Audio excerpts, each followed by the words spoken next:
¿Te has preguntado cómo tratar temas como el cáncer o alguna enfermedad grave para que la niñez o la juventud los asimile de un modo que no los perturbe irremediablemente? Hola, soy Juan Antonio Rosado. Esto es Grandezas de Lilliput, un lapso para las artes, la lengua y las letras. Hoy está conmigo Edmé Pardo, narradora y ensayista, autora de libros para todas las edades, coordinadora también de talleres de lectura comentada, de escritura y de creatividad, promotora de la lectura como herramienta de sanación, creadora de Leer para Sanar, conferencista y voluntaria. Entre sus obras destacan Oasis, Letras para Sanar, La Voz Azul, Escribir cuento y novela, Caja de herramientas y cuaderno de trabajo, Leer cuento y novela, Guía para leer narrativa y dejar que los libros nos hagan felices, Flor de un solo día, la novela Morir de amor y La madera de las cosas, Invención varia y relatos, así como la novela corta Espiral. Su obra infantil y juvenil se enfoca a problemas de salud física y social de la infancia. Los cuentos de la colección Leer para Sanar de 2016 le valió la nominación al Premio Nacional de las Artes por parte del INEGI. La trilogía de salud mamaria El brasier de mamá ha tenido un gran éxito entre los lectores. Enfermedad se escribe con C, ha sido material de lectura en primarias y también material de lectura para la educación en español en los Estados Unidos. Los días de Lía es parte del proyecto Escribir como lectores. Entre sus premios o reconocimientos destacan el Premio Internacional Escritores del Mañana, el Premio Nacional de Cuentos San Luis Potosí y el Premio Internacional de Narrativa. Y ya no sigo porque la trayectoria de Edmé y su amor a las letras es persistente, tanto desde el punto de vista de la creación como desde el punto de vista didáctico. Edmé, recuerdo que tú y yo nos conocimos como becarios del FONCA y en aquel entonces me pareciste una persona empática con el entorno, muy observadora, reflexiva y también preocupada por difundir el arte de la narración. Luego me invitaste a colaborar contigo en Amati, tu escuela de escritura.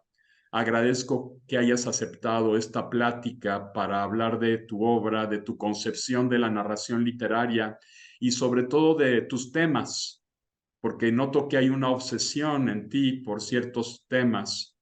Noto que te ha obsesionado, por ejemplo, el tema de la enfermedad, lo que me remite, por cierto, al célebre ensayo de Susan Sontag, que seguramente tú conoces, La enfermedad y sus metáforas.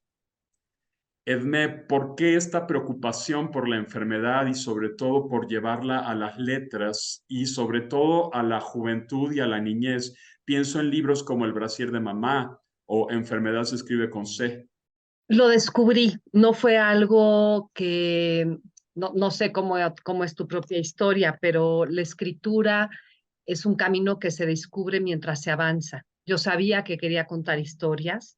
Cuando empecé a contar historias, uno de los temas que atravesaban mi obra era el cuerpo y trabajaba mucho con el erotismo. Y no solamente fui creciendo, sino que sucedió algo en mi vida personal. Mi hermano chico tuvo cáncer, Hodgkins estuvo muy afectado y mis sobrinos entonces eran muy jovencitos, tenían 9 y 8 años. Y yo veía que los adultos nos informábamos de muchísimas maneras y mis sobrinos no tenían referencias. Entonces yo dije, pues ahorita voy por un libro para ellos, voy a la librería, les compro un libro, les pongo un moño y que lo atraviesen como puedan, como lo hacemos nosotros, como atravesamos nosotros la vida, acompañados de libros. Y fui y no había nada que yo les pudiera ofrecer. No encontré ningún cuento, no encontré ningún librito, no encontré ninguna revistita, no encontré ni grandote ni chiquita, nada que los pudiera acompañar. Y siendo yo escritora, pues dije, lo que voy a hacer es escribirles un cuento. Y entonces escribí un cuento que se llama Enfermedad, se escribe con C, donde dedicado a las infancias, en ese momento pensé en mis sobrinos para 8 o 9 años, donde si algún día ellos están pasando una situación familiar de este tipo, puedan tener un libro que los acompañe. Escribí el libro, ha sido el libro de más rápida publicación, apenas lo terminé, ya estaba entrando a comité, ya se estaba publicando, fue rapidísima su salida, hay libros que todavía tengo ahí empolvados, pero este ya estaba saliendo. Había Y una necesidad de ese libro. había una necesidad de ese libro que lo descubrí como una necesidad personal. Luego me di cuenta que era una necesidad social, ¿no? Y entonces, cuando sale este libro, me entero, solo en ese momento me entero, que es la segunda causa de mortandad infantil en México. Dije, ¿qué? La segunda causa de mortandad infantil en México y no había ningún libro. Y eso que se muere 1 de cada 10, o sea, hay 9 sobrevivientes y uno muere. Pero ese 1 de cada 10 son tantísimos que es la segunda causa de mortandad infantil en México. Dije, esto no puede ser. Yo vengo de haber estudiado sociología y es ahí esta relación con el INEGI, creo que es por eso que el INEGI apoya la mención al premio. Me pongo a revisar todas las estadísticas y me pregunto de qué otra cosa se enferman los niños. Entonces, bueno, la primera causa de mortandad es accidentes, de eso, ¿qué hacemos? Luego están cardiopatías y dije, bueno, ¿hay algún libro de cardiopatías? No, no hay ningún libro. Hay folletos, hay sitios, sí, pero un libro. ¿Y qué era para mí un libro? Que hubiera información y emoción, que hubiera una historia, pero que también tuvieran herramientas. Una historia que no solamente contara la evolución de un personaje, sino que también diera herramientas para comprender eso que se estaba viviendo, que fue lo que yo propuse en Enfermedad se escribe con C. Y entonces me doy cuenta que hay 16 temas fundamentales para la infancia en México que no tienen un referente narrativo. Y entonces me lo puse de tarea. Dije, a ver, ¿qué pasa con los niños con cardiopatías? Yo ni siquiera sabía ni dónde estaban y para decirte pronto y claro, ni qué eran. Entonces tardé casi 3 años en seleccionar estos 16 temas, en investigar documental, testimonial, y decidí que a cada uno de estos temas les iba a escribir un cuento, que la infancia en México, y eso quiere decir también en Latinoamérica, tenía esta ausencia de referentes narrativos. Te estoy hablando que esto sucedió probablemente en 2007, 2008. Claramente hoy la relación con el cuerpo y las infancias, se habla de muchas cosas, ha cambiado. Y luego hay muchos temas que son muy incómodos. Entonces yo escribí estos 16 cuentos que forman parte de una colección. Entonces yo iba a una editorial y me decían, a ver, sí queremos que nos des de enfermedades respiratorias, pero no queremos que nos des de abuso sexual. Sí queremos que nos des de problemas de, no sé, de bullying, pero no queremos que nos des de suicidio. Yo dije, no, yo quiero la colección completa. O sea, aquí está, este es digamos, un kit completo, ¿no? Y tardé muchísimo en encontrar editorial que quisiera sacarlo todo junto. Todavía ese editorial se tardó un par de años en sacarla, porque bueno, cada libro es ilustrado, requiere una lógica, una investigación. Pero previo a eso, los libros fueron aprobados por Secretaría de Salud, porque cuando yo llegué a Secretaría de Salud, en una editorial a la que fui me dijeron, ¿y tú qué autoridad tienes para decir esto? Que no, bueno, pues están investigados, documentados. Me dijeron, yo como editorial, yo no sé si te quiero publicar esto porque no sé si lo que estás diciendo tiene fundamento. Entonces me lancé a Secretaría de Salud, que tenían un departamento de prevención de la salud, que es medicina, digamos, educativa, y entonces los aprueban, me los corrigen, me los critican, los aprueban, yo hago y entonces ya son estos cuentos salidos de los temas que señala el INEGI, aprobados por Secretaría de Salud, ilustrados por una ilustradora mexicana padrísimo, y que luego fueron lo que fue en la SEP, hubo un programa ahorita te voy a decir de aula alternativa, donde los maestros podían escoger materias libremente, ¿no? Y entonces aprobados por la SEP. Y eso ya tenía como muchas corcholatitas, ¿no? Para el programa. Quería decir que eran válidos. No ha sucedido que instituciones compren los 16 libros, porque además, pues claramente es una colección muy cara. Pero lo que ha sucedido con esto es que el gobierno de no sé dónde compra 200,000 de drogadicción, porque drogadicción es el tema. Y el gobierno de no sé dónde compra 100,000 de diabetes, porque diabetes es el tema ahí.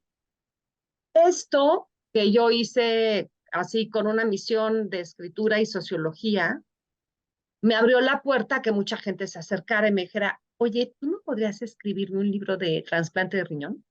Oye, ¿tú no podrías? Y entonces, como que yo sin abrir la casilla, ¿no? La gente empezó a llegar a la ventanilla y a decir, oiga, ¿tiene usted esto que me pueda funcionar? Y una de esas personas que se me acercó fue Rina Gitter de Fundación Alma, que ella había tenido mastectomía bilateral, cáncer de mama, venía de familia con cáncer de mama, ella, y entonces ella es médica y me dijo, médico, perdón, y me dijo, yo creo que hay un asunto genético importante y seguro el gen ya lo tienen mis hijas. Pero no solamente les quiero pasar el gen, les quiero pasar una herramienta. Me dijo, por favor, ayúdame a un libro donde las chavas sepan que hay que autoexplorarse. Le dije, ella me pidió un libro, yo le escribí 3, es la trilogía de salud mamaria. La trilogía se llama El brasier de mamá y uno de los libros se llama El brasier de mamá. Y ese libro tiene, porque está ella atrás, porque hay una fundación atrás, ese libro tiene más de 1,000,000 de ejemplares impresos, pirateado por todos lados, entregados mano a mano. Entonces, y resulta que es un libro pionero en el tema. Generalmente cuando hablamos de cáncer de mama, tú seguramente lo has visto, lo que vemos es el dibujo de un pecho, como si ese pecho no perteneciera a nadie, como si no Así hubiera es. una historia atrás, como si no hubiera una familia afectada. Entonces aquí hay una historia Fragmentado, algo fragmentado, fragmentado, el cuerpo, descontextualizado. y Ujú. así el cuerpo, ¿no? El que sufre es el riñón. Oiga, pero Sí. este riñón ¿a quién pertenece? ¿Qué pasa con la familia? Y entonces lo que yo hice con estas historias es que hubiera personajes con una vida completa. El órgano no es solamente lo que sufre o lo que se ve afectado, y creo que ese fue el éxito de todas estas historias. Antes, además, yo hacía voluntariado, yo iba a leer hospitales, porque yo creo que, bueno, que las historias nos sanan. Leía cama, se llama, puedes leer en sala, lectura en cama o lectura en sala, y yo hacía lectura en cama con niños hospitalizados. Y en el momento en el que yo les leía, esos niños dejaban de ser niños enfermos. Eran niños que estaban escuchando una historia. Y ya les dejaba de leer y otra vez volvían a su padecimiento. Entonces, creo que la literatura, las historias tienen un enorme poder de restaurar el alma. En ese entonces usaba una frase que decía, los médicos hacen la albañilería del cuerpo y la literatura hace la albañilería del alma. Y yo creo que hay que restaurar el alma mientras el cuerpo está viviendo su batalla. Y eso es lo que me ha llevado por todos esos caminos. Aparte, yo antes había escrito una novela, Morir de Amor, que antes de eso se llamaba El Primo Javier, que fue la primera novela en México que se publicó de SIDA. Entonces, ya claramente yo tenía este llamado del cuerpo y ya había escrito de SIDA y ya había estado como eso ahí, pero donde adquiere más notoriedad es a partir de estos cuentos que hago para mayores de 8 años. Ujú. Muy bien, y supongo que te has asesorado con médicos, has tenido muchas pláticas con ellos Muchísimas pláticas, por y ejemplo, libros, has leído mucho de medicina. he leído mucho de medicina, pero la verdad es que más que leer de medicina, porque a veces hay un lenguaje que me queda muy, muy lejano, he leído y me he asesorado con médicos directamente, o sea, con la parte, y por ejemplo, yo me acuerdo cuando enfermedad se escribe con C, que fui con un médico especialista aquí en el hospital más importante de México para cáncer de niños. Entonces me dijo, mira, a mí me dice, uno de los grandes problemas que tengo con los chavos es que cuando ya sanaron, no quieren regresar a la escuela. Le dije, ¿cómo? Entonces me di cuenta que yo en mi libro tenía que incorporar un capitulito como, y la vida sigue, no nada más contar la enfermedad, sino y la vida, porque los chavos hay una parte pues que se acomodan un año en su casa viendo tele, sintiéndose mal y todo el mundo consintiéndolos, y luego resulta que tienen que regresar a la escuela, ponerse al corriente de todas sus tareas, pues no, no hay una parte que ya se acomodaron a esta vida. Y entonces, por ejemplo, ese capítulo lo escribí porque el médico me dijo, tengo un problemón con los niños que ya sanan, no solamente con los enfermos. Y me decía, yo siempre tengo una pregunta que me hago. La persona que está enfrente de mí requiere todo mi tiempo y mi atención, pero claramente es un golpe decirle a una madre que su hijo tiene cáncer y explicar todo. Pero afuera en la antesala tengo a 15 más. Hago esperar esos 15, atiendo más a esta, le digo muchas gracias, vaya usted, y entiéndalo. Entonces me decía, yo necesito un libro para que le pueda decir a la gente, ya le di la noticia, digiéralo y luego regrese conmigo. Entonces este médico era el más interesado en tener un material que recomendar al paciente. Me decía, yo no tengo un referente que decirles y ponerles a hablar de melanoma, carcinoma y metástasis, bueno, pues el cerebro se cierra, ¿no? Entonces, fui con especialistas de cada rama médica, hablé con mamás, hablé con los chavos, o sea, tuve muchísima investigación testimonial, documental, vi muchos videos, películas, ¿no? Y entonces cuando sentía que ya había pasado por mi sistema, entonces me atrevía a ponerme en la primera persona y decir yo, todos los cuentos están escritos en primera persona, es el niño o la niña, los personajes, digamos, los que la narran, entonces decía, ya puedo decir yo. Y en el yo, que es el lugar donde he aprendido a estar cómoda en el sentido de poder encontrar una voz con la que siento que puedo comunicar, ahí entonces ya escribí. Edme, poniéndote en los zapatos de la niñez o de gente muy joven, ¿qué forma o formas te parecen las más adecuadas para hacerles llegar estos temas sin generar depresión, ansiedad, perturbación, traumas u otros trastornos? Por ejemplo, el pintor Salvador Dalí, no sé si sepan la anécdota, Cuéntame. él cuenta que se traumó cuando vio un libro de enfermedades venéreas que su padre le había dejado en su habitación y desde entonces tuvo una aversión al sexo. No, no sabía. Esto es bueno, es muy, muy contado de Dalí. Y sí, se traumó por el resto de su vida. Se dice Ujú, que ni no tuvo relaciones con Gala. O sea, cuentan por ahí, ¿no? Yo no sé, a mí no me consta, claro. claro, Pero pero de que sí, puede ser, creo que sí. A ver, ¿cómo evitarlo? ¿Cómo evitar esas cosas en la niñez actual? yo Ujú. lo que pensaba era que el niño no sea víctima de la enfermedad, sino que sea dueño de su propia historia. Una de las cosas que más genera la enfermedad son historias. Siempre te dicen, cuéntame qué te pasó. No, pues ahí te va. Y llega el médico o la enfermera o el enfermero o la doctora y dice, voy a ver tu historia. La enfermedad genera narración. Y lo mejor que puede ser es cuando tú eres el dueño de tu propia historia. Nada nos molesta más a todos que llegue el médico y no ni siquiera te pregunte cómo te sientes, que él sea el omnisciente, ¿no? Que él diga, estás así, para allá vas, oye, ¿no? Y entonces creo que una de las aproximaciones es cuando está contado en primera persona y el niño es el dueño de la historia, el personaje es el dueño de la historia. Creo que eso te da control sobre la historia que vas a contar. A mí me pasó esto y en la mayoría es el viaje del héroe en el sentido de este es el obstáculo, así lo resolví y así regreso. No todas las historias tienen final feliz, pero para todas hay un camino que se recorre y hay una transformación en el entendimiento y en la manera de llevar las cosas, ¿no? Entonces, creo que adueñándote de la historia, o sea, no son allá enfermedades venéreas el horror. Es yo aquí, yo estoy muy de cerca con esto que sucede. Creo que esa proximidad le va bajando el volumen al terror. Sí, sabemos por otro lado que no es lo mismo una narración común y corriente. Por ejemplo, tú dices detrás de la enfermedad, pues hay narraciones. Sí, bueno, hay narraciones detrás de todo. Es decir, la vida misma es una narración. Nosotros podemos interpretar nuestras vidas como una narrativa. Es el despliegue en el tiempo. Somos seres en el tiempo.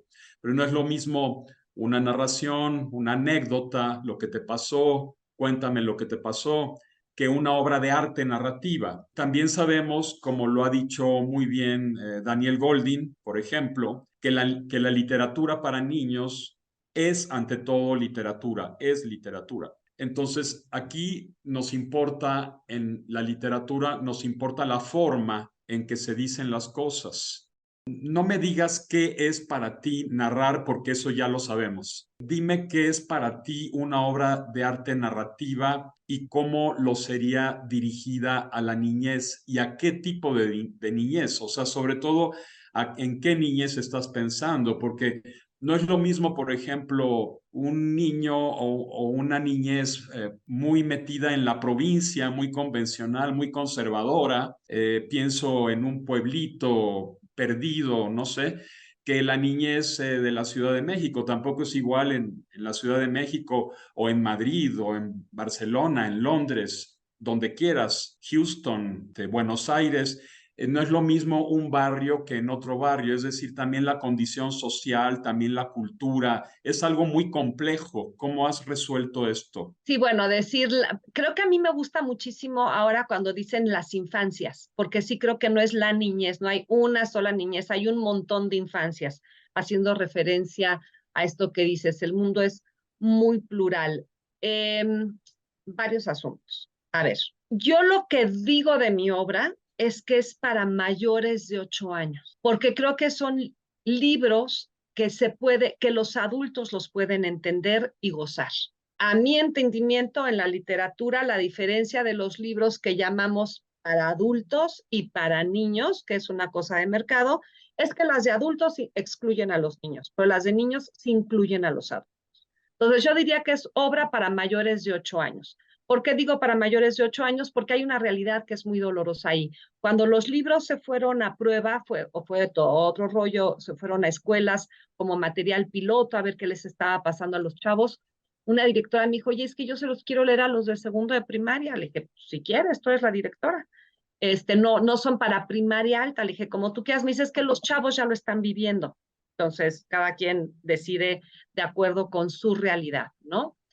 Creo, eso es lo primero. Te quiero contar dos asuntos del brasier de mamá que fue publicado en España y ahí hubo todo un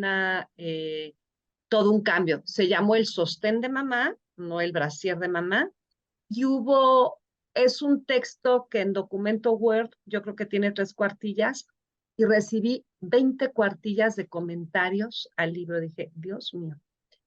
Y tenían muchísimos comentarios al glosario, tenían una perspectiva del libro para que funcionara allá y se tradujo al catalán y al vasco. Y ahora que en México el brasier de mamá se ha traducido al náhuatl y luego al mixteco, hicimos incluso adecuaciones en las imágenes. Entonces, he pasado por este proceso de qué pasa, por ejemplo, el brasier de mamá se acaba de traducir al mixteco. Estamos felices, se imprime, lo llevamos a la Cámara de Diputados con una diputada que es oaxaqueña, Eufrosina Cruz, es una mujer padrísima, y entonces ella dice, lo que pasa con las lenguas mexicanas originarias es que aunque haya hablantes, no hay leyentes. Entonces, qué padre que esté traducido al mixteco, pero quienes hablan mixteco no lo van a leer, hablan mixteco, no leen ni escriben mixteco. Entonces hay que hacer un audio que acompañe ese libro. Aunque las imágenes ya fueron modificadas, por ejemplo, las personajes del libro ya tienen su ropa bordada y un montón de cosas para que haya identidad. Entonces yo creo que sí hay que hacer adecuaciones porque existen las infancias. Yo lo que escribo es para zonas de mediana urbanización en adelante. Esa es, digamos, de quienes estamos cerca, porque además son quienes tienen acceso al diagnóstico de esta enfermedad y a su posible curación. Alguien que esté lejísimos, pues no le van a diagnosticar un problema de riñón, ups, se va a morir. Alguien que esté lejísimos del hospital no va a tener un diagnóstico de una cardiopatía. Entonces, la gente que se va acercando a las zonas donde no solamente hay clínicas, sino hay hospitales, es la gente para la que este libro es pertinente. Entonces, sí está, digamos, focalizado a zonas urbanas mexicanas de mayor a menor urbanización y en especial para la gente que está teniendo un problema de estos. Me han pedido libros de distintas instituciones, de distintos hospitales, con gente muy, muy, muy enfocada en el problema. Pero claramente no es universal ni mundial. O sea, claramente, no, esto no se va a leer en Londres, ¿no? Algo en lo que he insistido siempre es que la literatura pasó primero por los oídos. Entonces, bueno, me parece muy interesante lo que dices, no leen mixteco, hablan mixteco, pero evidentemente el libro se puede contar, se puede narrar oralmente, se Y ya puede, estamos un haciéndolo, cuentacuentos, ajá. lo estamos haciendo para las radios, porque para mí lo fácil es poner un código QR donde tú quieras, un teléfono con tecnología suficiente para que lo pueda descodificar y entonces salga el audio. Pero estamos pensando que muchas en estos lugares, no digas, no hay un teléfono de estas características, no hay internet. Entonces, lo que estamos buscando es, y cuando fui a la Cámara de Diputados, estaba una diputada que tiene un problema de movilidad y ella contaba que ella nunca se había podido hacer una mastografía por su condición física. El mastógrafo es un aparato que está diseñado para efectuar el estudio con el paciente de pie. Y si estás en una, o sea, no hay tu tía, no se puede hacer sino. Qué Y mal, entonces, ¿no? no, o sea, me vengo enterando porque pues uno no sabe. Ujú, Y ujú. entonces le digo, entonces tienes 50 años y nunca te has hecho una mastografía. Me dice, no, no hay manera. Porque no hay manera entonces que la paren. Y si la paran, no tienen 40. Entonces le dije, bueno, ¿y cómo lo has resuelto? Entonces me dijo, con ultrasonido. Me dijo, pero llega otra. Llego al Instituto Mexicano de Seguro Social y manda a llamar a 4 gentes para que me acuesten en la cama, para que me puedan hacer un ultrasonido. Entonces, bueno, sabemos que el acceso a todo lo que es salud pública es complicado. Ya sabemos las condiciones del país y de la situación. Ahora, para gente que tiene condiciones especiales, ya sea culturales o físicas, entonces, bueno, a mí me queda claro que no son libros que en esta primera versión van a ser útiles para todo mundo. Sí se requiere, encantada, como he hecho con estos libros que se tradujeron en España al catalán y al vasco, o que ahora en náhuatl y en mixteco, hago las adaptaciones necesarias. O sea, y buscando maneras de acercar. Por ejemplo, ahora me hablaron en esta cosa de, oye, ¿tú qué escribes libros para la salud? O sea, sí, bueno, usted que escribe libros para la salud, me hablaron de CODA, que es Codependientes Anónimos. ¿Tú no podrías hacernos un libro de codependencia? Digo, ¿de veras? O sea, es así como, hello, usted no tiene ahí en su archivo. Y le dije, pues, pagado, afortunadamente. Entonces dije, déjame averiguar. Es un libro que me costó 2 años y medio hacerlo, ni siquiera entendía qué era la codependencia. Entonces, sí lo hice, quedó un libro bifrontal, es un cuento y un libro informativo, quedó un resultado muy lindo, apenas acaba de salir, apenas se acaba de ir a las escuelas a probar, pero bueno, un libro ha llevado a otro, así como hablábamos nosotros al principio que una entrevista y un entrevistado te lleva a otro, esta historia tanto de enfermedad se escribe con C, como de leer para sanar, como del brasier de mamá, hace que la gente que busque un referente narrativo, muchas de esas personas me llamen. Una vez me hablaron de una asociación que para ellos era muy importante que tuvieran un libro para niños sobre trasplante del riñón. Entonces le dije, oye, ¿y tú tienes 300,000 pesos? Porque hay que pagar ilustrador, o sea, yo lo escribo. O sea, hay una parte que es, los primeros 17 libros de esto salieron porque era mi necesidad como escritora, decir, tengo que escribir sobre esto, yo quería hacerlo. Empecé con el de cáncer y luego los 16 de leer para sanar. El de enfermedad, el del brasier de mamá no fue mi visión, fue la visión de esta mujer. El libro de codependencia no es mi visión. Yo no amanecí un día diciendo, ay, pues que sería, y es un libro padrísimo, pero yo muchas veces no tengo esta mirada de decir este grupo requiere.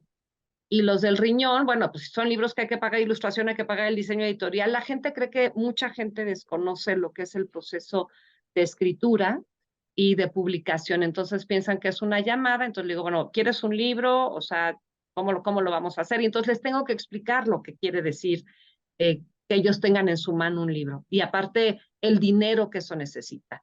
Y también quien lo canalice. El brasier de mamá no sería lo que es si no hubiera atrás una fundación que cada año le está buscando dinero para promoverlo y para llevarlo a todos lados. Un libro en México con 1 millón de ejemplares, pues no lo hemos visto tú y yo. Y claramente porque no, algo que esto es bien interesante, Juan Antonio, no pasa por los canales tradicionales de distribución. Por eso ese libro tiene ese éxito. Porque no pasa por, oye, Gandhi, no, pues mira, ya quedó, nos los dieron a consigna, ya pasaron 2 semanas, pues mira, ya lo quitamos. O sea, este canal de distribución que yo creo que es obsoleto en términos de, pues si no es una gran novedad, entonces ya y si no, los vamos a quemar cada año, ¿no? Los libros. ¿Devoluciones o quedan por ahí arrumbados en una bodega? Y al tiempo los queman, ¿no? Que esas son las baratas del Auditorio Nacional, que todos los libros previo a quemarlos o a destruirlos, para Los que se vuelvan, pican. Ujú. antes de que se conviertan en papel reciclable, ponen estas enormes baratas. Entonces, ese sistema de distribución de libros, que yo creo que tuvo una época en la que funcionaba, hoy creo que no, este libro tiene ese poder porque ha buscado un canal de distribución distinto y es buscar otras alianzas, en este caso de empresas que tienen. El cáncer es una enfermedad que luce mucho en términos de empresa, porque además la mayoría de la gente se salva. Entonces la mayoría de la gente termina consumiendo el producto que les ayuda. O sea, hay toda una cosota ahí atrás. Pero eso es interesante, entender que este libro encontró otra manera de salir y de llegar a sus lectores. Genial, Edme. Muchas felicidades por esto, por tu labor. Vamos a pasar a otro asunto. ¿Cómo ha sido tu experiencia al impartir talleres de narrativa y particularmente de novela? Porque sé que además de toda tu labor social con los libros, también te ha interesado mucho la didáctica de la literatura, las cuestiones pedagógicas. Tienes incluso tu escuela, ¿no? Tuve, Todavía funciona Amati, ¿verdad? yo Ujú, te tuve, te mantuve, no, ya no funciona. Ya no ujú. funciona porque, bueno, son muchísimas habilidades administrativas, ¿no? Dar clases, mira, hasta me empieza a salivar la boca de aquí. Me encanta. Es una vocación y una pasión casi tan importante como escribir. Si me dijeras, ¿escribes o das clase? No, no quiero elegir entre ninguna. Son posibilidades distintas que las dos me gustan mucho. Yo no estudié una carrera literaria, yo estudié sociología. Y cuando empecé a conocer escritores Bueno, que pero hiciste un doctorado en letras también y una maestra, y una maestría. Ujú. pero oye, tuve un muy buen profesor ahí en este, cuando empecé a tener colegas escritores que habían pasado por la facultad y que a mí me deslumbraba lo que sabían, no me deslumbraba su obra. Decía, qué raro, ¿por qué saben tanto y claro, eran más jóvenes, tenían un montón de ruido, de una formación que en un momento les causaba ruido porque querían ser y escribir y imitar, ¿no? Y todo esto, creo que era un momento en el que todavía no se había digerido todo lo estudiado y encontrar la propia voz tenía su mucho reto. Entonces, yo doy clases desde que tengo 13 años, te voy a contar. Mi mamá eh, iba a la iglesia y en ese salón juntito de la iglesia se daban clases del INEA, del Instituto Nacional de Educación para. Y supongo que nosotros éramos muy inquietos, y entre que había una señora del INEA que necesitaba ayudantes, mi mamá dijo que se vayan mis hijos a ayudarle a la señora a dar clases. ¿Qué sabes a los 13 años? Nada, ¿no? Pero sí sabía dibujar una A, sí sabía escribir una palabra, sí sabía, sin el conocimiento, digamos, teórico, sí sabía que una oración lleva sujeto, verbo y predicado. Y me di cuenta que una señora mayor que sabía ir al mercado, tomar un camión, no sabía leer y escribir. Dije, ¿cómo le hace para subirse al camión? Pues, ¿cómo le hará? Y terminó su primaria mientras yo estaba yendo una vez por semana a Linea. Dije, no sé nada, pero lo poquito que sé, esta señora hoy tiene su título de primaria. Y para mí eso fue tan conmovedor que saber poco podía transformar la vida de alguien, que la primera vida que transformó fue la mía. Y entonces cuando yo estaba en la carrera, empecé a dar clases en la preparatoria. Era estudiante de la licenciatura y yo estaba dando clases en preparatoria. Y entonces encontré esta enorme riqueza de transformación personal, no solamente en los alumnos, sino también en mí, a partir de esto, del intercambio que sucede en la generación y en la construcción del conocimiento. Cuando empiezo a escribir, al poco me invitan a dar un taller de narrativa y me doy cuenta que sé muy poco, que no era la escritora, los escritores que nosotros admiramos, pero que tenía una herramienta para enseñar, que tenía una herramienta que venía desarrollando. Entonces, yo lo que te puedo decir es que tengo esta vocación de dar clases, de la academia, que ahora ya es academia. Antes era impartir un taller, compartir un taller, ¿no? Se ha venido como sofisticando en términos de que también mi propia educación se ha ido sofisticando y entonces ahora soy doctora, lo que eso quiera decir, y antes era, a ver, Edme, vente para acá. Y entonces ahora tengo un referente académico que me permite dar las clases desde otro lugar, pero impartir conocimiento me encanta, porque aparte aquí y es el conocimiento de uno mismo para poder escribir, es descubrir las herramientas que uno tiene. Entonces, bueno, ahora lo hago con los alumnos del doctorado, que es acompañarlos en todo el proceso de escritura de una novela, que es una cosa distinta a tener alumnos 3 años que tener alumnos por semestre. Tengo estos talleres de lectura comentada que son una purititita gozada. Y bueno, y ahí tengo un taller de creatividad, tengo un taller de leer para otros, tengo un taller de cómo leer en hospitales y entonces ya se ha ido haciendo como este cuerpo de trabajo que tiene distintas aristas. Talleres propiamente, el voluntariado a hospitales, la escritura de la obra, la asesoría de otras obras, el acompañamiento a que otros hagan su propia historia. Entonces, por ahí ha sido. Qué bueno que hagas todas estas labores sociales y literarias y que unas la literatura con este compromiso social, porque la literatura y las artes no son algo inútil de ninguna manera, son necesarias para una sociedad, por eso existen. La música, el arte, la literatura son algo necesario en cualquier Tienen, sociedad y cuanto más riqueza literaria y artística haya, pues también eso nos dice mucho más de la cultura y de los valores de un estado, de un gobierno y sí, de una sociedad en general. Yo creo que yo, eso es muy importante. a Ujú. estos libros se les nota, digamos, la función. Hay libros a los que no se les nota la función desde la portada, que hasta que entras a ellos te das cuenta su valor y tal. O sea, aquí ya casi están vendidos como usted, si usted necesita esto, aquí tiene este libro. Es un libro que está hecho, que tiene una mecánica de mercado donde ya tiene un público a los que van muy, muy destinados. Pero sí, la literatura tiene una función social fundamental y, Ujú. y Yo una de diría esas, tiene muchas funciones sociales. exacto, Hay muchas funciones, muchas. Sí, así es. sí.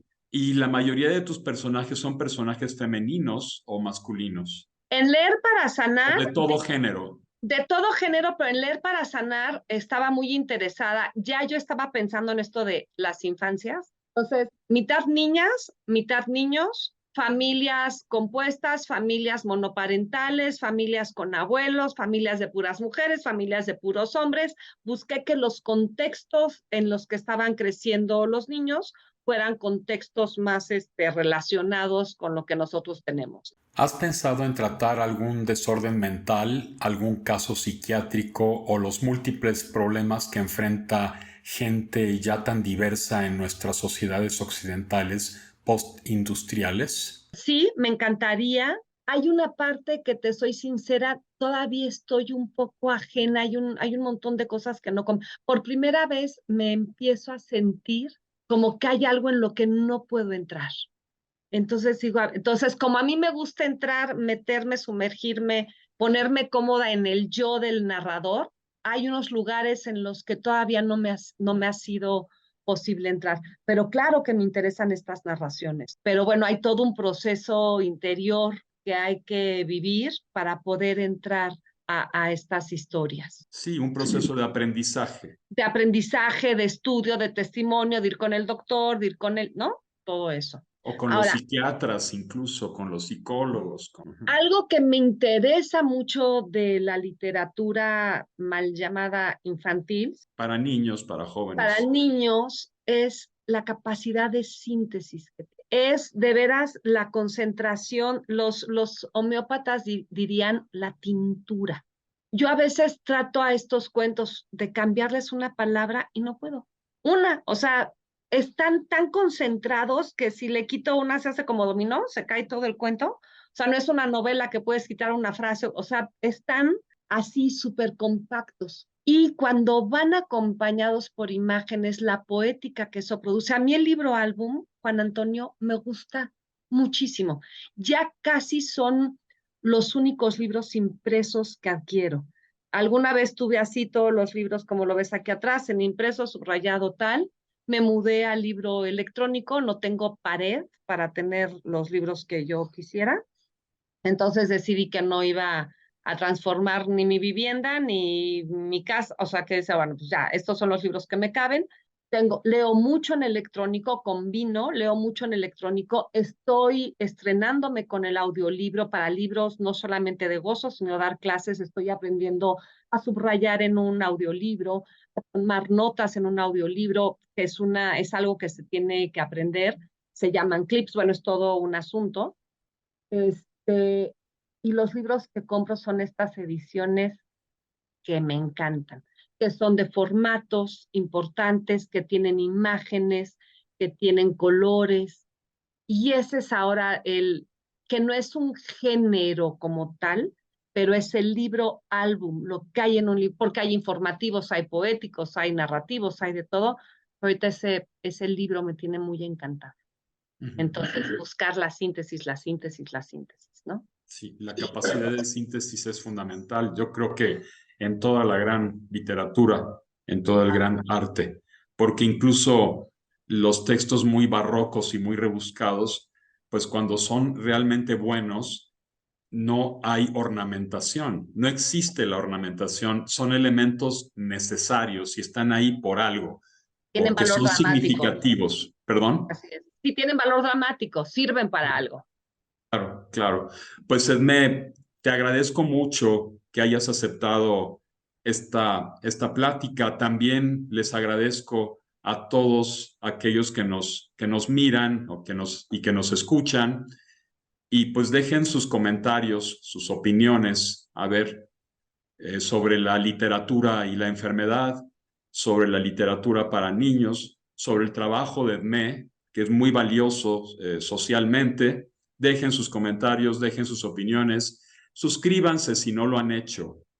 Oye, y te voy a decir que yo he encontrado para tus nuevos suscriptores, que pueden poner, si se inscriben, hay una nueva charla y al menos yo, mientras hago mis asuntos de después de bañarme, mientras me pongo los afeites, puedes escucharla. Y Claro, qué delicioso es servirse un café acompañado de una buena charla. Y yo creo que lo que tú estás haciendo, este enorme trabajo de recopilación, de visibilizar, de audio, audiolizar, no sé cómo se diga, de dar posibilidad de escuchar todo esto, acompañado de un café, podemos pasar con el teléfono y la computadora mientras todo esto sucede. Entonces, estas grandezas de Lilliput tienen un montón de posibilidades. sí, es un Muchísimas gracias. retorno a la oralidad. Yo creo Delicioso. que eso es muy, muy importante. Ujú. Sí, te Muy agradezco un bien, montón. Edmé. Gracias, Bueno, nos Edmé, vemos. muchas gracias. Hasta luego a todos. Chao.